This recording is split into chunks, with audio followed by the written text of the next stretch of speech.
السلام عليكم ورحمة الله وبركاته. أهلا بحضراتكم وفيديو جديد في قناتكم ملعب الزمالك. فوز منتخب المغرب للشباب على حساب الأرجنتين تحت 20 سنة بكأس العالم هي حاجة مهمة جدا، وواضح جدا إن في تطور بيحصل في الكرة المغربية. مليون مبروك لمنتخب المغرب ومليون مبروك للشعب المغربي على فوزهم بكأس العالم تحت 20 سنة على حساب فريق كبير أو منتخب كبير زي الأرجنتين. واضح جدا إن في تطور بيحصل في الكرة المغربية، وواضح جدا إن في كل المراحل السنية في المنتخب المغربي فيها تطور. يعني مش معقول ده صدفة والمنتخب الكبير بيوصل لنصف نهائي كأس عالم 2022 في قطر. فواضح جدا إن في حاجة بتحصل في الكرة المغربية. إيه اللي بيحصل في الكرة المغربية؟ الكرة المغربية يا صاحبي ما عندهمش مجاملات. هتلاقي هناك دوري عادل، دوري فيه منافسة عادلة. هتلاقي مثلا الوداد فرقة كبيرة جدا في المغرب، بتلعب كونفدرالية بقالها سنتين تقريبا على التوالي، لأن هم عندهم أزمة مش عارفين يرجعوا، فبيحاولوا إن هم يرجعوا. هناك مفيش ننوس، هناك مفيش نطبطب، هناك مفيش ده عشان خاطر الأهلي، هناك مفيش الكلام ده. والناس زعلانه على السوشيال ميديا، وليه احنا مش زي منتخب المغرب؟ هتبقى زي منتخب المغرب ازاي وانت اتحاد الكوره اللي بيديره هنا بوريده ورابطه الانديه احمد دياب؟ يعني انت عايز تبقى زي منتخب المغرب ازاي؟ يعني قول لي انت ازاي بالعافيه؟ قال لك اسامه نبيه الفاشل هو السبب. مستحيل اقول ان اسامه نبيه فاشل او هو السبب. ممكن يكون مدرب ما بيعرفش يدرب، ممكن، انت عندك حق، ولكن في لاعب في الكره المصريه للشباب مميز. انت قول لي في لاعب مميز زي اللعيبه اللي انت شفتها امبارح بتلعب من منتخب المغرب؟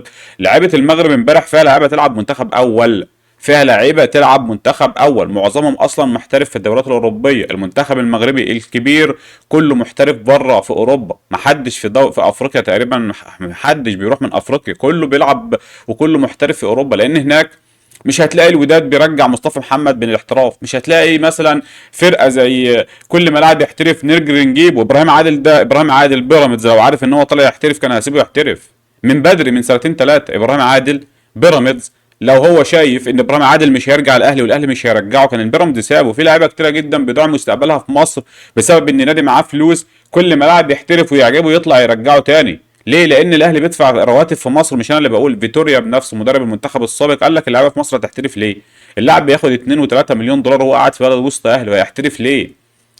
محمد صلاح اللي انتوا فرحانين بيه كلها سنه ولا اتنين ولا تلاته وهيعتزل. مين اللي بعد محمد صلاح هيشيل المنتخب؟ منتخب مصر هو محمد صلاح. يبقى قارنيه بقى هتعمل منتخب ازاي؟ فللاسف الشديد الازمه بتكمن في الناس اللي بتدير الكره في مصر. والله العظيم في لعيبه بشوف اهداف في دوريات في ملاعب ترابيه في مصر، في دوريات عاديه خالص، دوريات كده بالحب اتجمعنا تمام، فيها لعيبه بتلعب كوره احسن من اللي بتلعب في الدوري الممتاز. ما عادش عندك اللاعب اللي زي عبد الله السعيد ولا زي شيكابالا، ما عادش عندك اللاعب المهاري. انت قول لي مين في الزمالك، مين في الزمالك محلي غير خوان الفينا يعجبك او يمتعك كوره؟ ما فيش.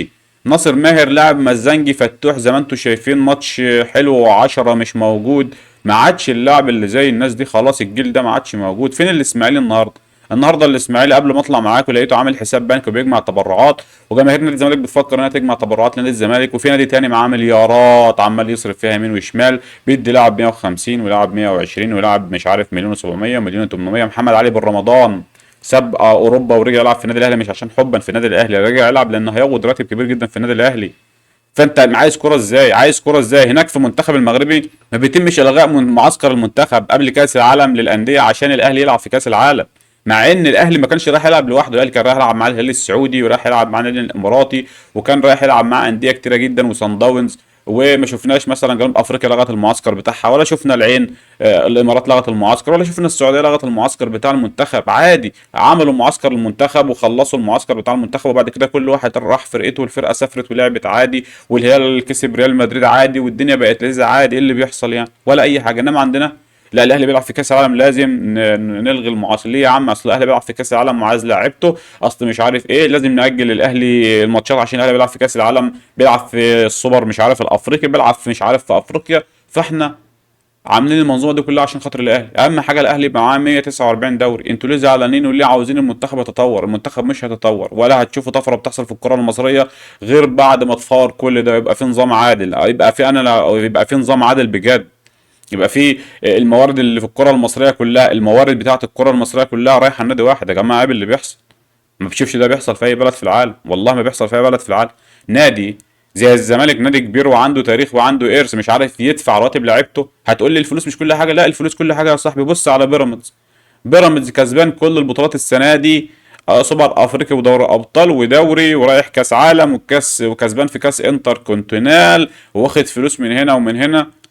بفلوس. هتقول لي ممدوح عيد خارق؟ لا، ممدوح عيد مش خارق، ممدوح عيد معاه فلوس كتير، بيعرف يجيب بقى لاعيبه مميزه، بيعرف يدفع راتب لاعيبته، بيعرف يبقى في استقرار يدفع. يعني الصدمه الكبرى اللي انا سمعتها ان بيراميدز عارض على مايلي في السنه 3 مليون دولار للتجديد راتب، يعني في الثلاث سنين 9 مليون دولار، ومايلي رفض ورايح السعوديه. يقال انه رايح السعوديه براتب 7 مليون دولار. انت عارف الارقام دي؟ احنا الزمالك اصلا ازمتنا كلها بتكمن في 3 4 مليون دولار. اه والله العظيم ازمه الزمالك الحاليه بتكمن في 3 4 مليون دولار، ان احنا مش عارفين ندفع مستحقات لاعبتنا. كل اللعيبه زعلانه، بنطاج له فلوس، خوان الفينا له فلوس، كل اللي بيلعب واللي ما بيلعبش له فلوس. وانت عندك ازمه كبيره، حتى اللي صبر عليك وتيجي تقول لي وتزعل اصل ده بيسيبني ويمشي. هيسيبك ويمشي؟ اللعيبه دلوقتي بتدور على الفلوس. خلينا نكون واقعيين وسيبنا من النبي من اللي هو الجو العاطفي شويه. لا، ده ما فيش حاجه اسمها، ما فيش ابن النادي ولا ابن البطيخ، كله دلوقتي بيجري ورا الفلوس. فاللي بيحصل في الكره المصريه هو سببه نادي واحد كلكم عارفينه. ده بيزعل ناس كتيره جدا، وهتلاقي ناس من جمهور الاهلي داخله تشتمي في الكومنتات. انا عارفهم. هم مش عارفين يواجهوا الحقيقه، ولا هم هيواجهوا. هم مش مشكلتهم. واصلا الكره المصريه والنظام اللي هو المسؤول عن الكره المصريه كله، يعني تمام، هو مش عاوز المنتخب. هو اهم حاجه الاهلي بيكسب وخلاص وجمهوره مبسوط، انما المنتخب ما عندوش جماهير. انت لو جيت بصيت اصلا جمهور الزمالك نصه انا منهم، ما كنت بشجع المنتخب ولا فارق معايا يكسب ولا والله ولا فارق معايا يكسب ولا يخسر. ليه؟ لان انا في نادي اسمه نادي الزمالك متبهدل حرفيا، مسحوب منه ارضه، مش عارف يدفع راتب لعيبته. عايزني افرح للمنتخب؟ افرح للمنتخب ازاي يعني؟ وصعدنا كاس عالم كاس العالم. ايه يعني صعدنا كاس عالم؟ انت فرحت ان انت صعدت كاس عالم؟ طب انت حسيت ان انت صعدت الكاس العالم زي فرحه 2018؟ انا ما حسيتش ان انا حسيت ان احنا صعدنا دوره رمضانيه عاديه، وهنروح هناك هنتغلب الثلاث ماتشات اللي موجودين في دوري المجموعات، وهنخرج وهنرجع عادي، رايحين فسحه زي بتاعه روسيا كده، ولا اي حاجه هتحصل. انت فاكر يعني ان انت رايح منتخب كاس العالم يا فرحتي هاخد كاس العالم او هنافس او هصعد؟ مش هعمل كل الكلام ده. انا رايح حاجه تكريمي كده، ان انا بشارك في كاس العالم وهبقى مبسوط والعب الثلاث ماتشات وهسافر امريكا وهرجع بس. هو ده كاس العالم، وهو ده الزيطه اللي حصلت بعد كاس العالم. وما حسيتش ان في حد فرح ولا حسيت بصعوبه يعني. الاول لما كنا بنصعد لكاس العالم كانت بتبقى حاجه جامده جدا. انا فاكر ايام ماتش الجزائر الفاصل عشان نصعد كاس العالم كانت الدنيا عامله ازاي. يعني انا فاكر الاجواء في مصر كانت عامله ازاي. كانت القهاوي متقفله، الشوارع كان الشاشات في الشوارع، كان في شغف في الكوره. انما دلوقتي ما عادش في شغف في الكوره، خلاص الكوره ما عادش لها لازمه للاسف الشديد. وتقول لي اصل عايزين نبقى زي المغرب. نبقى زي المغرب لما نشوف شوبير قاعد بيردح لنا في الاعلام 24 ساعه ولسه متواجد في الكره المصريه، ولسه بيضغط على الناس وبيضغط على التحكيم وبيرهب الحكام وبيرهب اتحاد الكوره وبيرهب اي حد والجان الاهلي. اي حد يقول كلمه ما تعجبش يطلع يتشتم ويتهان ويتقل منه ويتبهدلوه في السوشيال ميديا عشان يبقى مؤدب. تمام؟ دي مش كوره، ما بتحصلش في المغرب. ليه؟ هل يعني المغرب مش عارفه تدفع؟ هل هم يعني ما عندهمش الجان؟ ما يقدروا يعملوا الجان عادي، ولكن هناك الناس دي شغاله بجد. الناس دي شغاله عشان تعمل منتخب. الناس دي هتلاقي نهضه بركان بتاخد الدوري، هتلاقي الفرقه التانيه ديت بتاخد الدوري، هتلاقي الرجاء بتاخد الدوري، هتلاقي الوداد بتاخد الدوري، هتلاقي اي فرقه هناك بتاخد الدوري عادي. ما عندهمش هناك ننوس ولا عندهم نادي اوحد لازم ياخد 145 دوري. ما عندهمش كده. هتلاقي هناك كل واحد شغال على قد فلوسه. انما عندك في الدوري المصري اللعيبه في المغرب دلوقتي كلها عاوزه تحترف. محدش عاوز يلعب في افريقيا. اللعيبه في المغرب عاوزه تحترف. ليه؟ لان هم شايفين اوروبا هي استقرار، وهم عاوزين يروحوا اوروبا من الاخر. فالدوري المغربي والكره المغربيه بتطور رهيب جدا. وطبعا خلينا نشوف كاس افريقيا، افريقيا اللي جاي هيبقى عاملين ازاي، لان واضح جدا ان يبقى في يعني اجيال هتسلم اجيال، زي ما حصل مع منتخب حسن شحاته لما فاز بثلاثه افريقيا ورا بعض. ما كانش صدفه، لان كان في جيل طالع من منتخب الشباب قوي جدا، لحم في الجيل وعملوا جيل كويس مع بعض. لاعب مميز من هنا مع لاعب مميز من هنا، بقى عندك منتخب كسب ثلاث افريقيا ورا بعض مع المعلم حسن شحاته. طبعا حاجه لم تتكرر حتى الان في تاريخ الكره الافريقيه. فعشان ان انت عاوز منتخب بلدك يبقى كده، الموضوع مش اسامه نبيه ولا الموضوع مدرب اجنبي ولا الموضوع مدرب. لازم يبقى عندك ناس تطلع، لازم يبقى عندك لعيبه، لازم تكتشف مواهب بجد. مش تجيب لي ده ابن فلان وده صاحب فلان وده. الكره في مصر بقت مصالح. واقرب مثال وفضائح بتحصل في الاتحادات،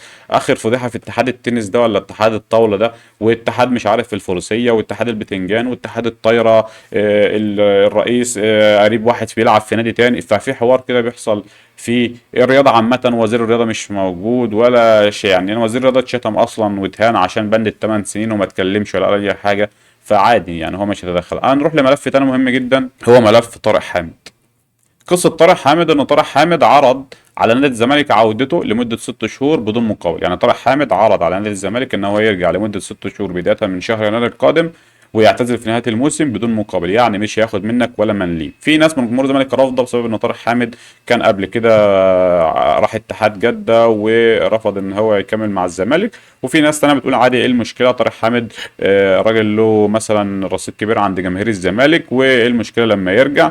انا من جمهور الزمالك شايف والله ان طارق حامد ممكن نرجعه ال6 شهور دول. راجل قدوة، راجل عنده قيادة، راجل هيبقى كابتن، راجل هتحتاجه. انت نص ملعب بتاعك احيانا بيجي ما بتلاقيش حد يلعب، وانت محتاج احمد ربيع، محتاج محمد شحاتة، محتاج الناس دي تاخد طارق حامد قدوة، وانت محتاج طارق حامد. ليه نكابر؟ وبعدين انت عندك القائمة فاضية وعندك مكان، واعتبره يا سيدي لاعب من اللعيبه اللي ما بتلعبش، وهو كده كده الراجل مش هيبقى مجبر ان انت تلعبه. انت محتاجه في الفرقه، هيلم لك الفرقه، محتاجه في اوضه اللبس، انت محتاج اللعيبه اللي زي طارق حامد على الاقل لمده 6 شهور، عشان الراجل لما يعتزل هو عاوز يعتزل بتيشيرت الزمالك، زي مثلا كابتن ايمن حفني لما جه برضه في السنه دي. انا فاكر ايام اللجنه بتاعت حسين لبيب رجعه 6 شهور وخد معانا دوري وكاس تقريبا، او خدنا دوري، واعتزل في نهايه الموسم دوري كارتيرون تقريبا او دوري فريرا، تمام. والدنيا تمام. ايه المشكله لما نرجعه؟ شايف لغط كبير جدا ان هو ما اعرفش ايه، واصل هو سابنا. اي حد هيسيبك يا صاحبي، انت ما عندكش فلوس، انت نادي فقير دلوقتي بنطيق، ووكيله لو ما خدوش فلوسهم هيفسخوا عقدهم وهيروحوا الاهلي. اي لاعب دلوقتي بيدور على الفلوس، حتى اخوان بزيرة ده، انت لو ما دفعتش فلوسه ماشي، هو مش ابن النادي. اخوان بزيرة اللي انت مبسوط بيه ده، هو لو ما دفعش فلوسه او ما خدش فلوسه في مواعيدها، وانت لو ما دفعتش فلوسك في مواعيدها، عارف انت مايلي ده اللي هو مكسر الدنيا مع بيراميدز ده، اللي انت نفسك فيه ده او بتموت عليه بقالك سنتين ثلاثه، انت مش هتصدق ميدو كان جايبه الزمالك، والله ميدو كان جايبه الزمالك، ولكن الراجل قال لهم انتوا ما بتدفعوش فلوس ايام شكاوي مش اللي هو اسمه سامسون، واللي قبل سامسون كان في ناس كتير قبل سامسون الزمالك عليه قضايا كتير، قال له الزمالك عليه قضايا للفيفا وما بتدفعوش فلوس وما بتدفعوش رواتب، وانا راجل جاي من قريه فقيره وعندي اهلي لازم اصرف عليهم ولازم ابعت فلوس شهريا. فالراجل راح بيراميدز، واي حد هيختار بين الزمالك وبيراميدز هيختار بيراميدز، عشان الفلوس هناك بتحكم، والفلوس دلوقتي هي بتحكم اي حد. حد هيقول لك التاريخ ومش التاريخ، الفلوس دلوقتي هي اللي بتحكم كل شيء. الفلوس دلوقتي يعني اللي خلت بيراميدز تعمل موسم استثنائي. بيراميدز دلوقتي اعتبره فاز بالدوري، لان بيراميدز اصلا من حقه يفوز بالدوري، وفاز بافريقيا، وفاز بالسوبر الافريقي، وفاز بكاس انتر كونتينال مرتين او حاجه، أو يعني ما اعرفش فاز بكام كاس في كاس انتر كونتينال. فالراجل عامل موسم استثنائي صراحه، وده كله بسبب الفلوس، ولسه هيصرف عشان يجهز فرقه لكاس العالم 2009 2000 تقريبا 29 لو انا مش غلطان، تمام. فبيراميدز اهي اقرب تجربه ان الفلوس بتعمل اهي. ايه اللي خلى الاسماعيلي بالوضع ده؟ الاسماعيلي النهارده القيد بتاعه مقفول، محتاج مش عارف 4 مليون دولار وشويه عشان يفك القيد، لانه جاب لعيبه اجانب ولبس فيها بارقام مش يعني طبيعيه، لان اي حد بيجيب لك 3 4 لعيبه اجانب يلبسهم في النادي ويمشي، ده مش حلو يعني. فاللي بيحصل في الزمالك دلوقتي ان الزمالك محتاج طرح حامي. اما بالنسبه للازمه الماليه اللي فيها الزمالك، اهو من دلوقتي اهو بيفتكروا الفيديو ده بعد 3 4 سنين، المشكله مش في حسين لبيب، ولا المشكله في مرتضى منصور، ولا المشكله في اي حد. انت نادي هتفضل طول عمرك مديون، انت نادي هتفضل طول عمرك عندك ازمات ماليه، لان انت نادي مش واخد حقك. انت اللي مش مقتنع ان انت نادي مش واخد حقك. مفيش حاجه اسمها اصل ده معاه 50 بطوله ياخد كل الفلوس، مفيش حاجه اسمها كده. مفيش حاجه اسمها كده. ويقول عليك فاشل. ازاي انا فاشل؟ انت حكمت عليا ان انا فاشل ازاي؟ انت اديتني فلوس زيه وانا فشلت؟ اديني نص فلوس اللي هو بياخدها، اديني نص الدعم اللي هو بياخده. حتى ارض اكتوبر اللي كانت هترجعني وهيبقى فيه شبه نادي وهتصرف عليا خلال ال4 سنين اللي جايين او ال5 سنين، هتصرف. اصل ارض اكتوبر دي مش هتصرف عليك طول العمر، هي مجرد ارض هتصرف عليك 3 4 سنين، هتخرجك من الازمه الماليه اللي انت فيها. كانت هتخرجك من الازمه الماليه اللي انت فيها، فانت رحت سحبت الارض بفعل فاعل. الارض مش مصحوبه صدفه، الارض دي بفعل فاعل، ماشي، بفعل فاعل. واللي هيرجعها يعني هي حتى قال مش هترجع الا بعد الانتخابات مجلس الشعب لو انت ما تعرفش، لان متوقف عليها حاجات كتيره جدا، لان اللي هيرجعها هيكون ممكن ينجح في مجلس الشعب، تمام، وكلكم عارفينه. فهو اللي هيرجعها عشان ياخد اللقطه ويرجع تاني نادي الزمالك، ويفضل نادي الزمالك في ايدهم بيلعبوا بيه لعبه، وجمهور الزمالك مصدق ان في منافسه، وجمهور الزمالك مصدق ان احنا ما عندناش كوره.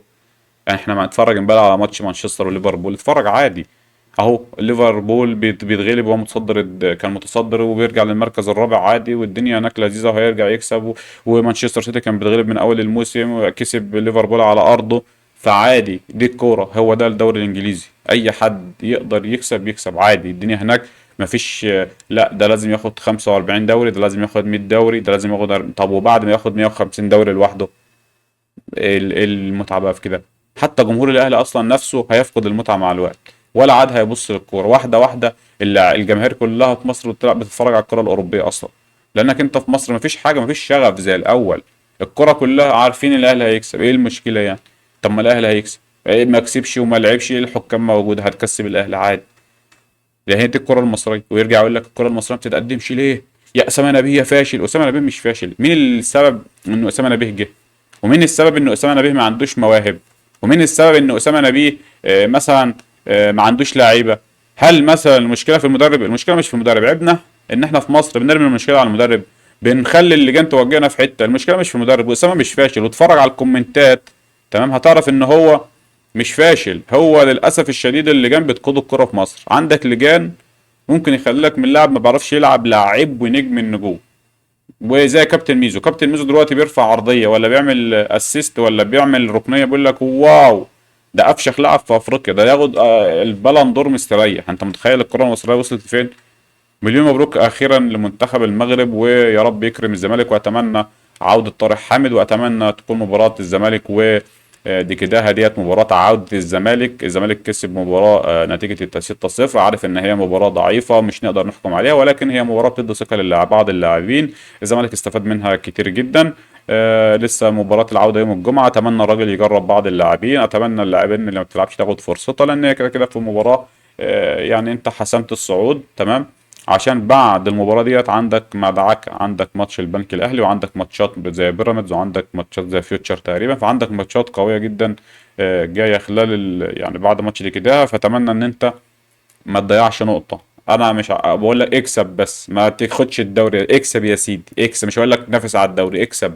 لأن المنافسة هتكون صعبة جدا. المصري بيراميدز رجع بشكل قوي جدا، وأنت عندك ماتش معاه بعد تقريبا ماتشين. هتلعب البنك الاهلي وحد، وبعد كده هتلعب بيراميدز تقريبا. فانت محتاج تكون مستعد. والراجل المدير الفني ده موجود ومكمل معاك. الناس اللي بتطالب بجوميز، جوميز مش هيرجع يا صاحبي. جوميز راجل بياخد 200,000 دولار. لو انت قدرت تقنعه وترجعه ب 100,000 هتدفعه ال 100,000 منين؟ وغير كده انت محتاج تمشي الراجل اللي عندك اللي هو له فلوس متاخره اصلا. يعني انت محتاج تدفع له 300 400 عشان تمشي المدرب. ما معكش فلوس تدفع، فالمدرب ده مكمل غصب عننا. حتى لو احنا كلنا مش طايقينه فهو كده كده مكمل.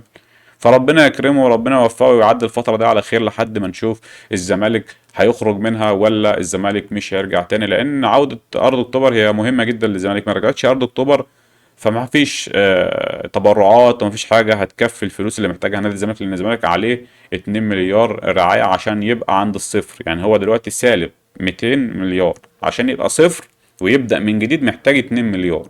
فأرض أكتوبر هي اللي كانت هترجع الزمالك. أرض أكتوبر اتسحبت، يبقى علي العوض في اللي جاي. الزمالك هيقعد 10 سنين على الاقل على ما يخرج. يجي بقى اللي يجي يجيب لي اشطر اداري في مصر انت شايفه مش هينجح في نادي الزمالك، لان الزمالك مشكلته الفلوس. اشوفكم على خير، سلام.